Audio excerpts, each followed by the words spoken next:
Actually, there is a concept called call stack, which is also referred to sometimes as runtime stack, right? This is also referred to as runtime stack, or sometimes it's also called as machine stack, right? So this is a concept. This is one application of stack that most programming languages use to execute the program, right? So this is one application of stacks in compilers, right? So in compilers and in operating system itself, right? So when you write a program and when you want to execute it, right, there is actually something called as a call stack that is created, and I'll show you the example, very nice example for this. Imagine.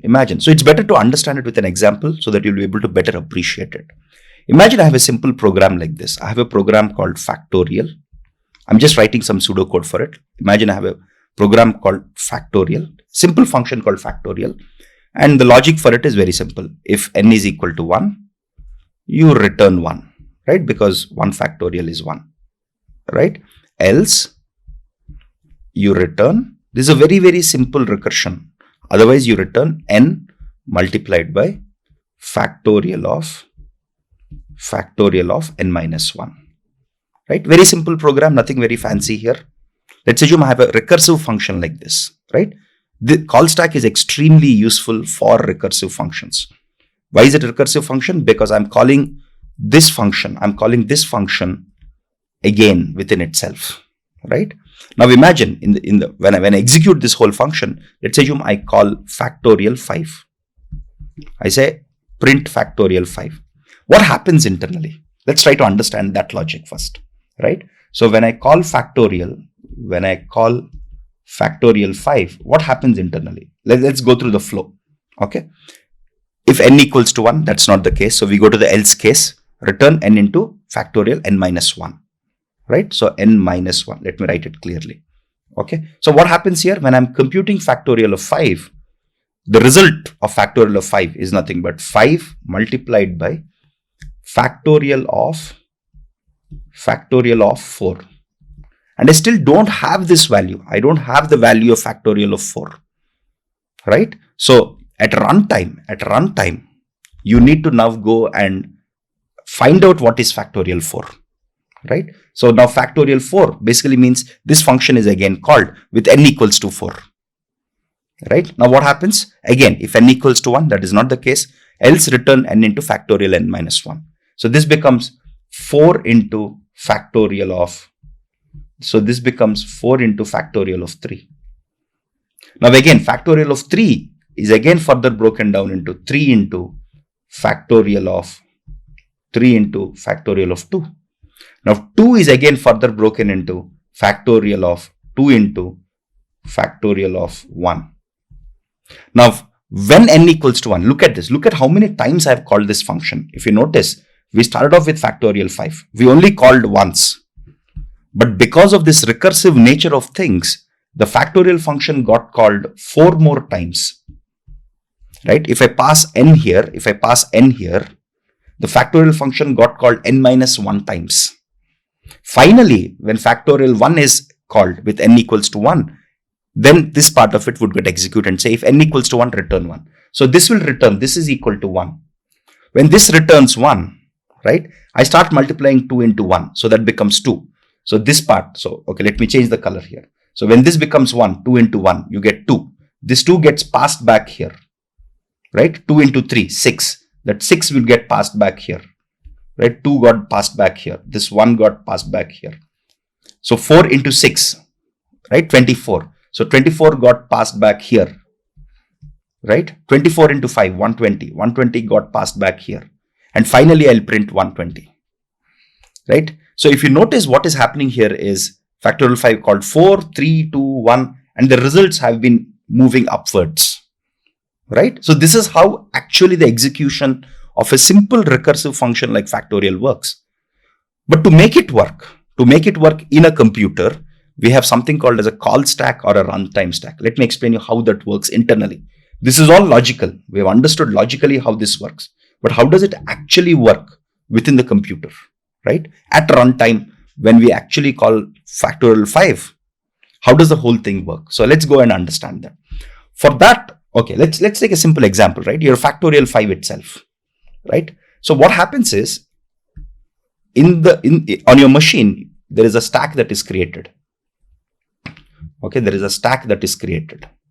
This stack is called a call stack or a runtime stack. Okay, so first time, what is called now? First time factorial 5 is called.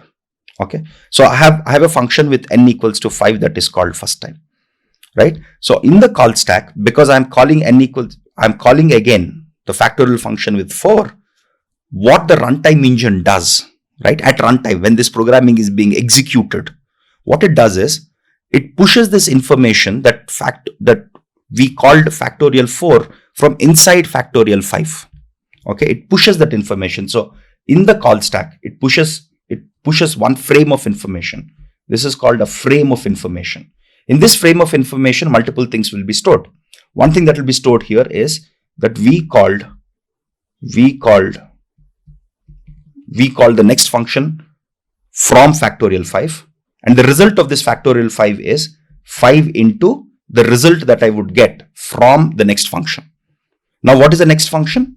The next function I called is factorial 4, right? So it will just keep this blocked and say my final output that I need to result from this is 5 multiplied by whatever I get from the next function call, right? So in the next function call, there are many things that are stored in the frame, all the local variables in a function. And this is very, very program specific, programming language specific, operating system specific, and things like that, right? But in a nutshell, all the information about the calling function, right? This is information about the calling function,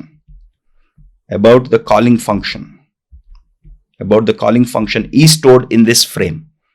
Things like, what is the final result that I'll result, right? 5 into whatever is resulted from the function call.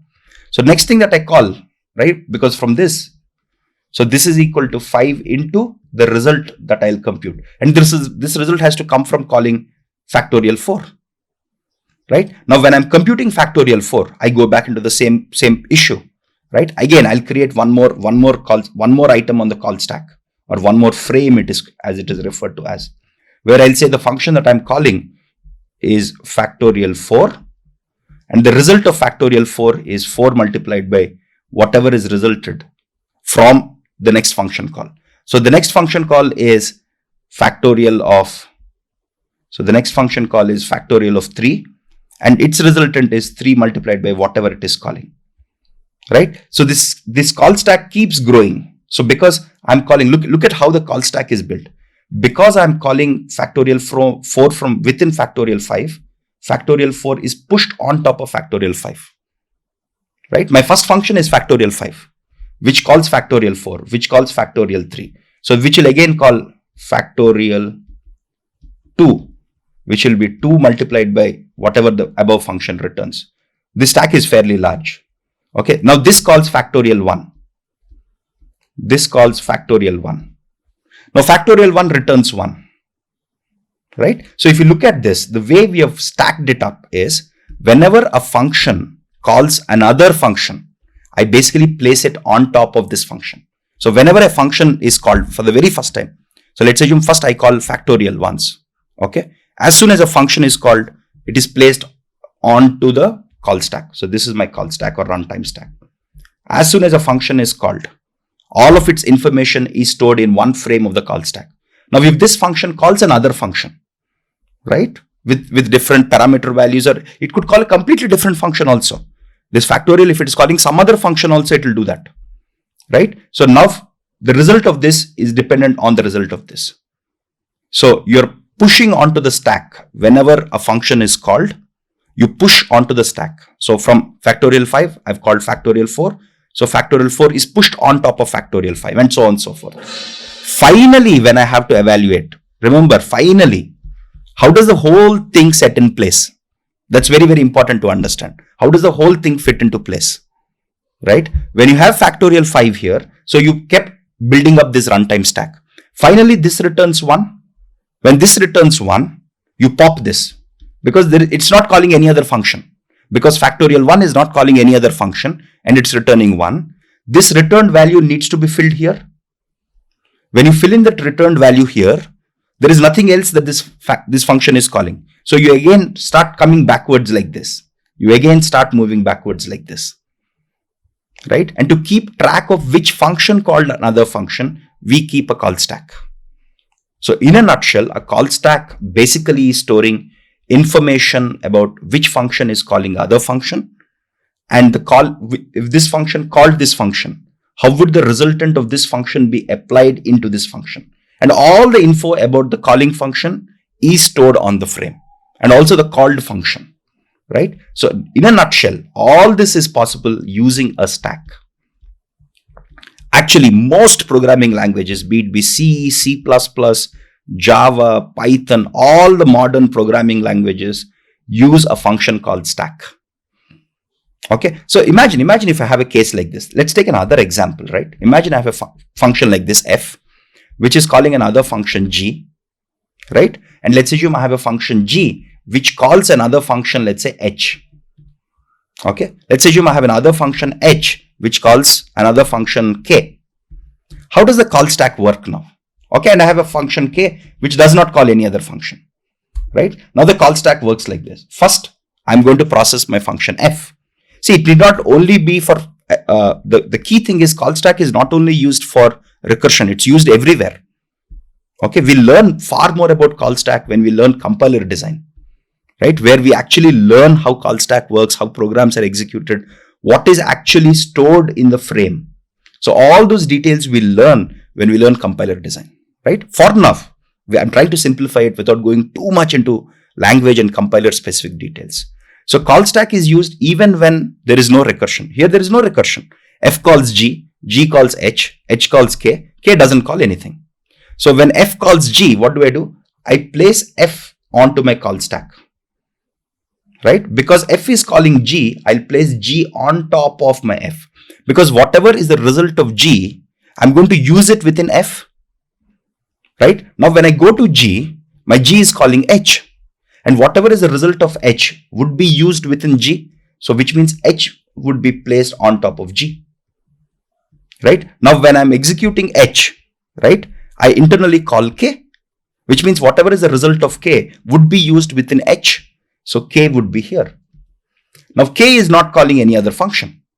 K just executes something and returns something. Let's say it returns 1. Right? Whatever is the resultant value of this. So I've already built up my stack. So because F calls G, because G calls H, H calls K, I've placed it onto the stack. Now whatever is the resultant value of K goes back into H, right? Because this value, whatever is the value of K, is now used within H. Now H will try to finish its execution because I got the value of K, right? Now once H finishes, it will return something which will now go into G, which will now go into C. Finally, everything is done. So you're basically literally pushing items onto the stack and popping items from the stack. So call stack is used not just for recursive function, in any situation where there is one function which is calling another function. In all of the situations, your call stack is used. That's very, very important. There is another important thing here. So let's take the factorial program itself, right? If you look at the factorial program, what is its time complexity? Time taken to solve this problem is, okay, this is order of 1, order of 1, order of 1. It is time, it's some constant time. Okay, so let's put it this way. It is some constant time. It is some constant time plus time taken to solve the problem of size n minus 1. Look at this, right? Because the time taken to solve a factorial of factorial n is some constant time, constant. This multiplication is also a constant, right? Constant plus time taken to solve Tn minus 1. If you solve this recurrence relation, this is very simple recurrence relation, right? You can just use your tree-based method, your recurrence tree. So you have a problem of size n, which is broken down into problem of size n minus 1, which is broken down into problem of size n minus 2, so on, so forth, problem of size 1, right? And for each of these steps, you have some constant time. So if you sum up everything, you get Cn. So the time complexity for this is order of Cn, or order of n, sorry. The time complexity for this is order of n. Very simple. What about the space complexity? What is the space complexity to solve this recurrence relation? You'll say, I'm not using any new variables here, right? I'm given n as an input. I'm not creating any new variables here. So the space complexity is constant. That's incorrect. That's a big blunder. We all get into this problem. The space complexity is not constant because to evaluate the factorial function, to evaluate factorial of 5, your runtime engine is creating this stack. See, this whole call stack got created to evaluate your factorial of 5. So to evaluate your factorial of, let's say, n, right? This whole call stack got created, and call stack actually occupies memory, right? So to compute factorial of n, right? You are creating n frames. You are creating n frames onto the call stack. Let's not forget that, right? So whenever you are computing the space complexity of a recurrence of a function like this, which is a recursive function, the time complexity is very straightforward. But when it comes to space complexity, a lot of people forget that there is a call stack that the runtime engine is actually using internally.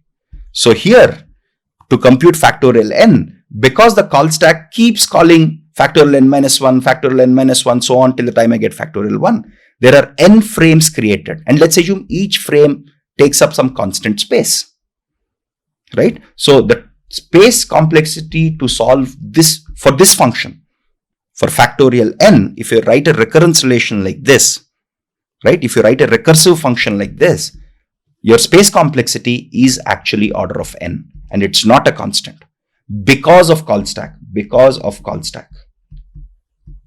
right? Because of call stack, the space complexity is order of n. Very, very important. Lot of people, when they have recursive functions, they forget that there is space created on the call stack to evaluate this. That's a huge blunder. So actually for this function, the space complexity is not order of 1. It is actually order of n because of the call stack. Okay, the very, very important lesson in analysis of algorithms or analysis of any program for that matter. And also very foundational concept. The call stack is so foundational. The call stack is so foundational a concept that it is super duper important, both for programming languages, compilers. Again, we'll encounter this many, many more times, right? We'll encounter this in compiler design, right? When we design compilers, we will learn about call stack because we'll learn about how programs are compiled and executed.